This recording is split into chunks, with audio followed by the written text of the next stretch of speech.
But we're completely, so far, 10 minutes into the segment, ignoring the actual extreme violence Israel is using, aggressive, killing children on a daily basis. Your lot did that to Jews. The broad stroke that you're using, with all due respect, to talk about Arabs, as if Syrians and what's happening in Palestine, what happened in Syria was a civil war. What's happening in Palestine is colonization. You guys guessed it, that was Sharon Osborne. I didn't even know she was still around. I don't even remember the last time I heard her name. But she's on the Piers Morgan show discussing Irish rappers' kneecap calling out Israeli war crimes and genocide. More importantly than her, we have Palestinian journalist Ahmed Eldin, who does a fantastic job holding off not only Piers, but the other panel members too. Let's take a look. Moment in Britain today, a rap group's lyrics about genocide are causing more outrage than the genocide itself. I mean, Sharon talks about kneecap inciting violence with a fist, but we're completely, so far, 10 minutes into the segment, ignoring the actual extreme violence Israel is using in Gaza every single day, burning entire families in tents. That is violent and aggressive, killing children on a daily basis. Your lot did that to Jews. You're talking about what the Palestinians did to the Jews, are you? Piers, kneecap is under investigation, not because they incited violence, but because they dared to do what I just did, call out Israel's mass killing of children, its military occupation, and in other words, they're giving voice to a generation. Well, hang on, okay, but hang on. Gaslit. Hang on a second. Hang on, Sharon. Let me ask Ahmed one question. With the dire situation in Palestine, I cannot believe we have reached a point where we have the likes of Sharon Osborne on the Piers Morgan show trying to debate the situation against a Palestinian journalist. Ahmed makes a great point at the start of the segment where he states the world is more outraged by a rap group lyrics of genocide than the actual genocide that's taking place. That is unbelievably true. The ICC have arrest warrants in place for Netanyahu and Yoav Gallant. My own experience from covering this topic shows that you are more likely to be in trouble, i.e. lose your job, face possible prosecution, have visa and licenses revoked for supporting Palestinians. However, very unlikely to face any consequences for supporting a genocidal state. This is a double standards across the board. Would you condemn what Hamas did on October the 7th or not? Of course I would condemn the killing of innocent civilians, but that's not what we're here to talk about. Right. I mean, Piers, what Britain's You literally just talked about it. But Piers, what is Britain's message to its youth? Let's talk about that. If you speak out against a genocidal regime, if you condemn it, they're going to threaten you, censor you, and jail you. But if you participate in genocide, what? You can still perform it. I have no problem with people criticizing Israel's government for the way they've executed this war. I've done it myself many times. That is free speech.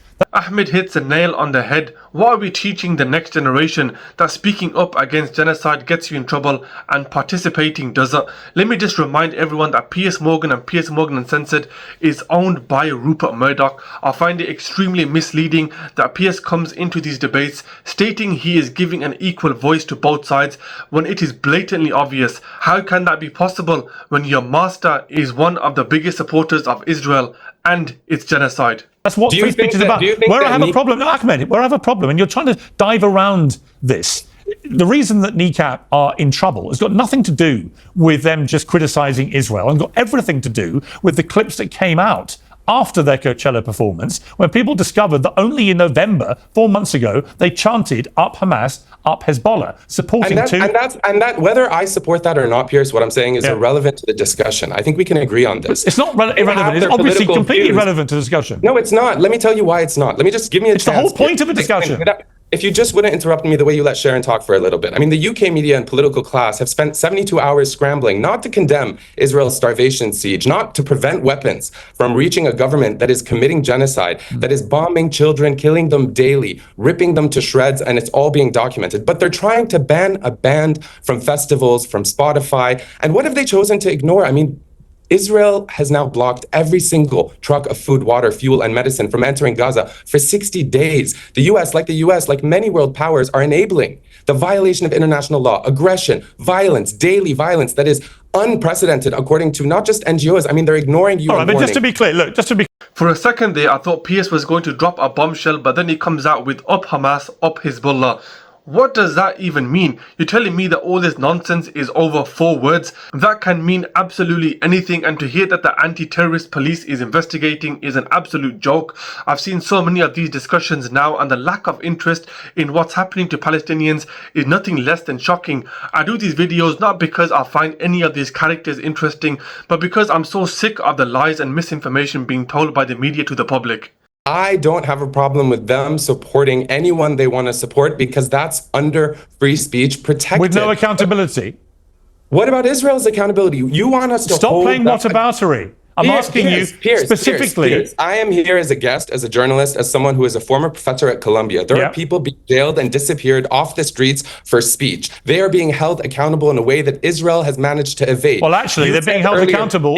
They're actually being held accountable for harassing Jewish students, barricading them into rooms, making sure they couldn't attend, making sure they couldn't go to lectures. They were harassing the Jewish students. Do you think that it's right to hold those people accountable and yet not hold Israeli leaders who have an ICC? No, if you want to go after Israeli leaders, or Israeli soldiers that are committing war crimes and war crimes against I have called for Netanyahu. Can I ask you a question? Ahmed, no, you can't. I'm asking the questions. Ahmed, it is about framing. I'm asking the questions. It's my show. That's how it works. I've called for Netanyahu to go. I think there are some right-wing headbangers in his cabinet who should go too. I think the war has gone on way too long. I think the amount of civilian death is unacceptable. I think of all these things. I say them publicly on a regular basis, okay? But I'm afraid that the debate here is about whether this band should be allowed to continue performing in America, where they are publicly supporting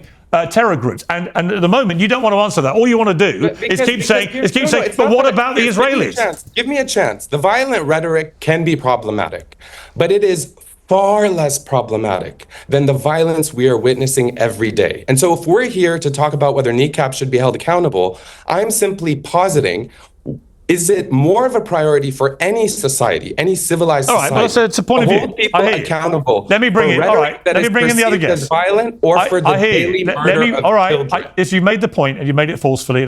I don't think Piers understood Ahmed's point and completely proved what he was trying to say. For some reason, it's always the pro-Palestinian supporters being held accountable. Why aren't we seeing the same for the pro-Israelis? I've experienced this for myself. Just the other day, I was notified by YouTube that my account would be suspended.